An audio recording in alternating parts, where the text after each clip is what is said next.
Hello dear students, आज हम इस वीडियो में देखेंगे एन एपिटाफ समरी। ठीक है, इस समरी को आज हम इस वीडियो में कवर करेंगे। ओके, तो सबसे पहले देखिए हमारे पास ये रहा ये समरी, इसके बाद है हमारे पास वर्ड मीनिंग्स, इसके बाद जो है हमारे पास है समरी का हिंदी, यानी एक एक लाइन करके जो है हमारे पास इसका हिंदी है।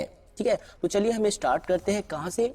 तो हम पहले स्टार्ट करेंगे वर्ड मीनिंग से, यानी हम पहले देखेंगे वर्ड मीनिंग, इसके बाद जाएंगे इसके हिंदी पे। ठीक है, तो ये रहा हमारा वर्ड मीनिंग। तो पहला वर्ड मीनिंग है हमारे पास सेंसिटिव। सेंसिटिव मीन्स होता है संवेदनशील, यानी भावुक होता है ना। कोई कोई कुछ भी कहते हो किसी को, मान लो छोटी सी बात कहते हो, वो रोने लगते हैं या इमोशनल हो जाते हैं, वैसे इंसान को आप क्या कहोगे? सेंसिटिव, यानी भावुक संवेदनशील। अरे कुछ भी कह दिया रोने लगा, हाई ये तो गड़बड़ है। तो ऐसे इंसान जो होते हैं वो होते हैं सेंसिटिव। ठीक है, इसके बाद है कंसर्न्स। ठीक है, यानी कंसर्न्स मीन्स होता है चिंता करना, चिंता या दिलचस्पी, यानी पोएट को जो है कुछ कुछ लिखने में जो है दिलचस्पी है, तो उनके बारे में इस समरी में कहा गया है। ठीक है, तो अगला है इसके बाद पासिंग नेचर, यानी प्रकृति से गुजरना। प्रकृति से गुजरना मतलब मर जाना, मरणशील, मरणशीलता। ठीक है, तो पासिंग नेचर का मतलब अगर आप कहना चाहते हो शॉर्टकट में तो कह सकते हो मरणशीलता, यानी मृत्यु भी कह सकते हो। इसका रियल मतलब होता है वो होता है प्रकृति से गुजरना, यानी मर जाना। ठीक है, इससे अगला है लाई। लाई मीन्स होता है लेटना, पड़े रहना, और झूठ भी होता है। कहते हैं ना यू आर टेलिंग लाई, मतलब आप झूठ बोल रहे हो, तो उस सेंस में होता है झूठ बोलना। लेकिन यहाँ पे क्या होता है? लाई का मतलब होता है लेटना, यानी पड़े रहना।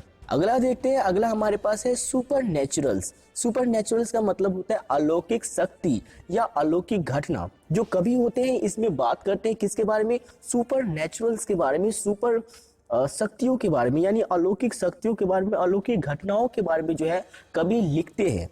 ये जो है कहा गया है इस समरी में। अगला है हमारे पास एवर। एवर मीन्स होता है सदा, कभी या नित्य, उस सेंस में जो है इसका यूज किया गया है। इससे अगला हम देखते हैं, इससे अगला है हमारे पास वो है टॉम, मतलब समाधि, कब्र, मकबरा।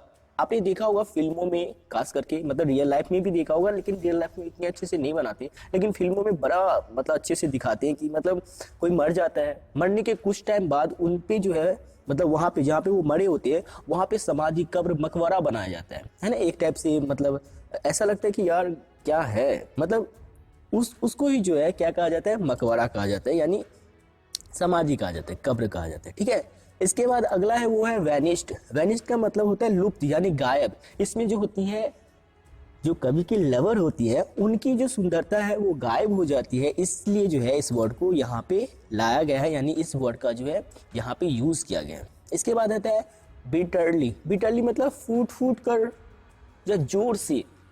इसमें क्या करते हैं? कभी फूट फूट कर रोता है अपने लवर के लिए, हाय मेरी जान, मतलब जो कुछ भी वो अपने मतलब बहुत जोर जोर से जो है अपने प्रेमिका के लिए रोते हैं। तो इस सेंस में जो है इस वर्ड को इसमें रखा गया। ठीक है, इससे अगला है बिसाइड। बिसाइड मीन्स बगल में, समीप या निकट। वो क्या करता है? वो अपने यानी कवि जो होते हैं वो बगल में जाकर बैठ जाते हैं, यानी जो मकबरा होता है उसके बगल में जाकर बैठ जाते हैं। तो उस सेंस में जो है इस वर्ड का यूज किया गया, यानी बिसाइड का यूज किया गया है। इसके बाद जो है वो है मेनली। मेनली मतलब मुख्य रूप से या मुख्यतः। ठीक है, इससे अगला वर्ड है वो हमारे पास है फिजिकल। फिजिकल मीन्स होता है शारीरिक, प्राकृतिक, दैहिक या बाह्य। मतलब ये जो हमारा बॉडी है, एक तो अंदर वाला भाग है, एक बाहर वाला भाग है। जो बाहर वाला जो बार बार हमारा दिखता है वो हुआ फिजिकल। ठीक है, तो कभी जो है इसमें फिजिकल प्यार के बारे में बात करते हैं और इनर प्यार के बारे में बात करते हैं, तो इसलिए जो है इसमें फिजिकल वर्ड को रखा गया है। ठीक है, इससे अगला है हमारे पास वो है ट्रांजिएंट। ट्रांजिएंट मीन्स होता है अस्थायी, क्षणिक, शीघ्र लुप्त होने वाला। ठीक है, ट्रांजिएंट मीन्स क्या होता है? अस्थायी, क्षणिक, शीघ्र लुप्त होने वाला। यानी क्या, ये जो प्यार होता है फिजिकल प्यार वो क्षणिक होता है, अस्थायी होता है, मतलब शीघ्र लुप्त हो जाता है। ठीक है, वो हम पूरी समरी में बात करेंगे, लेकिन इतना समझ लो इसलिए मैंने इसे यहाँ पे समझा दिया। लास्ट। लास्ट मीन्स होता है आखिरी, अंतिम। ठीक है, लास्ट मीन्स आखिरी, अंतिम। ओके, इसके बाद जो है अगला है हमारे पास वो है फॉर एवर, मतलब हमेशा के लिए, सदा, सदैव। ठीक है, कहते हैं ना कि I love you for ever, मतलब मैं तुमसे प्यार करती हूँ वो भी हमेशा के लिए, या फिर प्यार करता हूँ वो हमेशा के लिए। तो इस सेंस में जो है यानी हमेशा के लिए जो है, उस सेंस में जो है फॉर एवर का यूज किया गया है। लास्ट है हमारे पास वो है इनर, यानी भीतरी, अंदरूनी या आंतरिक। अभी मैंने बात किया ना फिजिकल, फिजिकल मीन्स क्या होता है बाह्य यानी बाहर के, और इनर मीन्स क्या होता है अंदर के यानी अंदरूनी आंतरिक। ठीक है, ये जो इनिपिटाफ समरी है वो वॉल्टर डेलामेड के द्वारा लिखी गई है। राइट, अब चलते हैं हम इसके समरी पे और देखते हैं इसके समरी को। ठीक है, पहले लाइन में कहता है, वो क्या कहता है देखते हैं हम। कहता है an epitaph is a beautiful short poem written by Walter de la Mare. An epitaph Walter de la Mare द्वारा लिखित एक सुंदर कविता है, यानी वॉल्टर डेलामेड जी ने इस कविता को लिखे हैं। ओके, अगली लाइन में हम बढ़ते हैं। अगला लाइन है हमारे पास, ये है Walter de la Mare 1873-1956 was born in the village of Charlton in Kent England. यानी वॉल्टर डेलामेड 1873-1956। अब देखो ये 1873 और 1956 क्या होता है, यानी 1873 में उनका जन्म हुआ और 1956 में इनका जो है मृत्यु हो गया। ठीक है, कहते हैं वॉल्टर डेलामेड का जन्म इंग्लैंड के कैंट शहर के कार्लटन गांव में हुआ था। याद रखना, इंग्लैंड के कैंट शहर के कार्लटन गांव में हुआ था। ठीक है, इस लाइन में कहता है he is non for his sensitive concerns with the world of children and the world of the supernatural.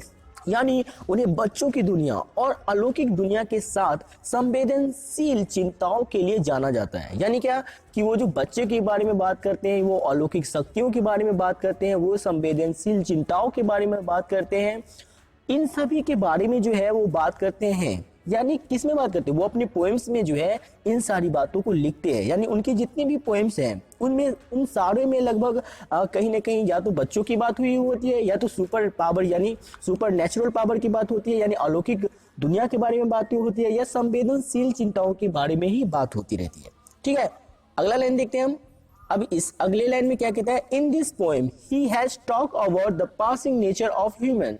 इस कविता में उन्होंने मानव के गुजरने वाले स्वभाव के बारे में बात की है। यानी मानव जब गुजर जाता है, यानी इंसान की जब मृत्यु हो जाती है, उसके बाद क्या क्या होता है इस बारे में उन्होंने बात करा है इस कविता में। ठीक है, अब देखिए इस लाइन में क्या कहा जाता है, कहता है the poet tells us about a lady who lies in the tomb. यानी कभी हमें एक महिला के बारे में बताते हैं जो कब्र में रहती है, यानी उनकी मृत्यु हो गई, अब जो है वो कहाँ रहती है, मृत्यु के बाद कहाँ रहते हैं, कब्र में रहते हैं, तो उस बारे में जो है ये कवि बताते हैं। ठीक है, इसके बाद देखते हैं हम इस लाइन को, इसमें क्या कहा गया है, कहते हैं she was the most beautiful lady that was ever born in the west country. वह सबसे खूबसूरत महिला थी जिसके समान पश्चिम भाग में कभी कोई पैदा ही नहीं हुई।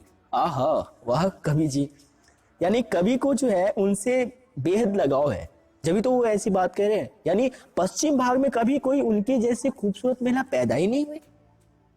वो कहते हैं ना, एक आपने गाना सुना होगा, जग घूमिया तेरे जैसा न कोई। ठीक है, तो वही फीलिंग यहाँ पे है कवि की भी, मतलब पूरे पश्चिम भाग घूम लिया कवि ने और कहते हैं उनसे कि तेरे जैसा तो कोई है ही नहीं भाई, है ना। ओए कवि जी कुछ तो है ना। अगला लाइन देखते हैं, इसमें कहते हैं but her beauty vanished when she died. ओहो, यानी किंतु मृत्यु के साथ उनकी सुंदरता समाप्त हो गई। यानी जब वो मर जाती है, मतलब सबसे सुंदर महिला जब वो मर जाती है उनकी सुंदरता समाप्त हो जाती है, यानी मरते ही जो है उनकी सुंदरता जो है वो समाप्त हो जाती है। अगले लाइन में क्या कहा गया देखिए, कहते हैं the poet loved her very much. कभी उससे बहुत प्यार करता था। अच्छा ये बात थी, यानी कभी उससे मतलब बहुत प्यार करता था, तभी तो ऐसी बात कह रहा था कि मतलब तुम्हारे जैसा कोई दुनिया में मतलब पूरे पश्चिम भाग में ही नहीं है। क्यों कह रहा था कभी, इसीलिए क्योंकि उन्हें जो है बहुत ज्यादा जो है उनसे प्यार था, यानी इस महिला से जो है उन्हें काफी ज्यादा लगाव था, प्यार था, है ना। ये रियल बात थी, जब इनको मतलब प्यार होता है तो जाहिर सी बात है उसके जैसा कौन दिखेगा दुनिया में। इसीलिए कवि ने ये वाली जो लाइन कहा गया, ये वाली लाइन इसीलिए कवि ने कहा है क्योंकि उनको ये सच्चाई है, मतलब उनकी ये सच्चाई, इसी वजह से उन्होंने वो वाला लाइन कहा। ठीक है, उनको प्यार हुआ है तभी तो भाई साहब तो खैर चलिए हम आगे बढ़ते हैं। अगला लाइन है हमारे पास, इसमें कहते हैं so he was weeping bitterly to know about her death, इसीलिए वह उसकी मृत्यु की खबर पाकर फूट फूट कर रो रहा था। जाहिर सी बात है यार, किसी को किसी से प्यार है, वो अब उसकी मृत्यु की खबर सुनेगा तो रोना आएगा ही, वो भी फूट फूट के रोएगा, हाय मेरी चली गई।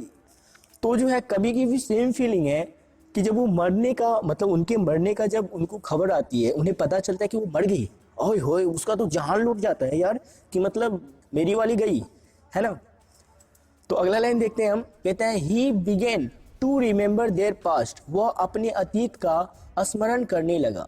जाहिर सी बात है, वो याद करने लगा कि वो दोनों कैसे कैसे एक दूसरे के साथ जो है टाइम बिताए होंगे, किस तरह से एक दूसरे के लिए मतलब फीलिंग जताए होंगे। इन सारी बातों को जो है कवि महोदय याद करते हैं। जाहिर सी बात है, जब मर जाते हैं तो फिर या फिर कोई भी लाइफ से जब चला जाता है, ब्रेकअप हो जाता है, तब तो उनकी यादें ही बस साथ रहती है ना।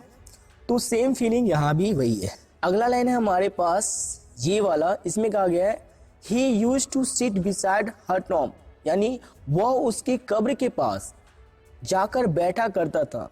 अब भाई साहब जब वो ना रही तो कहाँ पे जाएगा, कब्र के पास ही, कब्र के पास जाकर के बैठा करता था। अब इस लाइन में देखते हैं क्या कहा गया, ठीक है।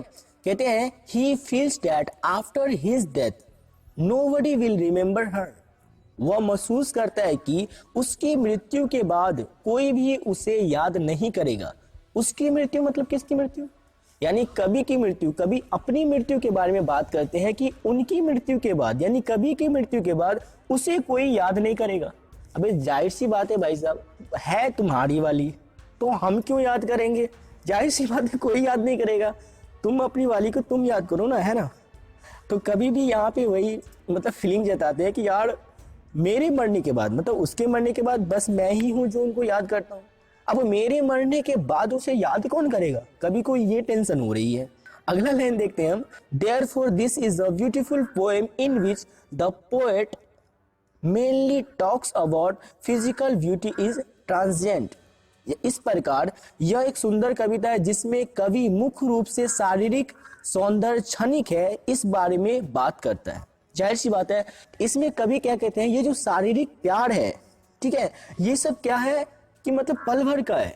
यानी इस कविता में जो है बहुत अच्छे से कहा गया है कि जो शारीरिक प्यार होते हैं, जो बाह्य प्यार होते हैं, देखते हैं ना किसी को, तुझे देखा तो ये जाना सनम, प्यार होता है ये दीवाना सनम, ये वाली जो फीलिंग है, मतलब किसी को देख के प्यार हो जाता है, ये वाली जो फीलिंग है, यानी किसी के चेहरे पे मरते हैं पता नहीं क्या क्या, तो ये वाली जो प्यार होती है, वो फीलिंग्स जो होती है वो क्षणिक होता है, मतलब थोड़े कम समय के लिए होता है, बहुत कम समय के लिए होता है, अल्प होता है। मान लो किसी को देख के किसी को प्यार हुआ, मान लो किसी के चेहरे पे मर मिटा कोई है, मान लो उसको पिंपल्स हो गए, पिंपल्स नहीं, मान लो कहीं गिर विर गई, उसका मुंह एकदम से टूट फूट गया है ना, इधर खरोच मतलब कतई बेकार लग रही है, मतलब जो काफी कतई जहर लग रही थी वो कतई बेकार लग रही है, मतलब काफी ज्यादा है इस टाइप की लग रही है। अब वो उससे प्यार करेगा नहीं, क्यों, क्योंकि उसे तो शारीरिक लव है, तो उसे प्यार नहीं करेगा, उसका लव जो हो गया वो क्षणिक हो गया, ठीक है। अगले लाइन में कहा गया है it never last for ever, यह हमेशा के लिए रहता है। क्या रहता है हमेशा के लिए, the real beauty is the inner beauty, असली सुंदरता जो है आंतरिक सुंदरता है।